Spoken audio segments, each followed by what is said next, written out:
Okay, hospital visit starting last week, Tuesday the 28th.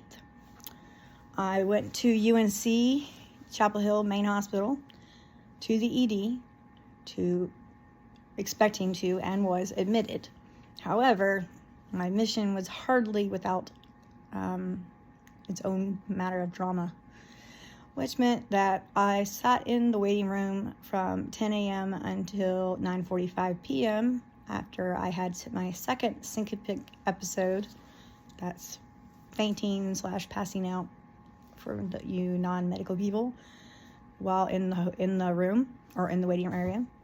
I'm not going to complain and say that I'm not glad.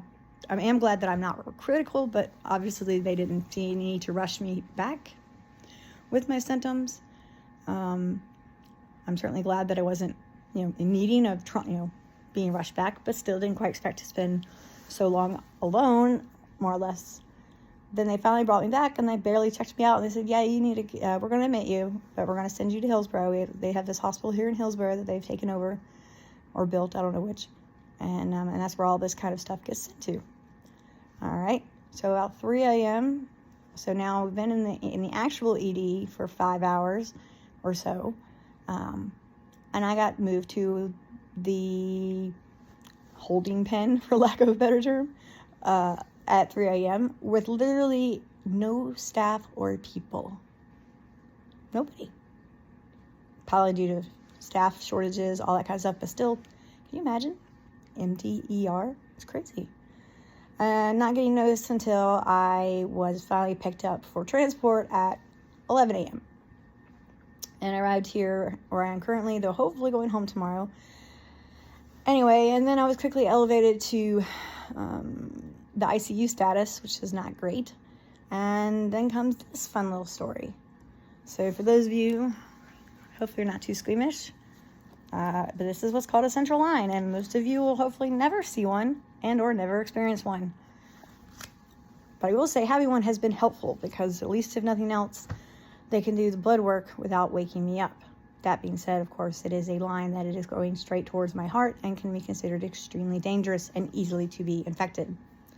So, but between the various hospitals, and it's hard to see on video, but fortunately this arm is finally decreased in swelling. I also developed peripheral vein clots. That's one of them right there, the big red spot. Got plenty of them. I also got that big, long, kind of squiggly looking stuff is actually where the potassium chloride burned my veins during one of my other ER visits. Anyway, so now, let's see. They have got me on amoxicillin because I also came in with a raging strep throat. Oops. They have at least gotten that under control. My kidneys have returned to normal function. Occupational therapy agreed that I had everything well in hand at home, that I didn't need to be kept here for anything or sent to a rehab facility or need any further care in that regards, except for just, building my strength back up from nothing to nothing. Anyway, so yes, I spent my 41st birthday in the hospital. I've been here, like I said, since Tuesday. So it'll be 7 days tomorrow. So I'm hoping tomorrow to be firmly ejected from here, which will be good. Doesn't make life easier for Mark and the kids by any means, so that's hard. They did come visit yesterday, but the neck, the central line scared Tori some, and I'm glad he told me because that's important. But it is kind of sad to hear that your kid is scared and worried.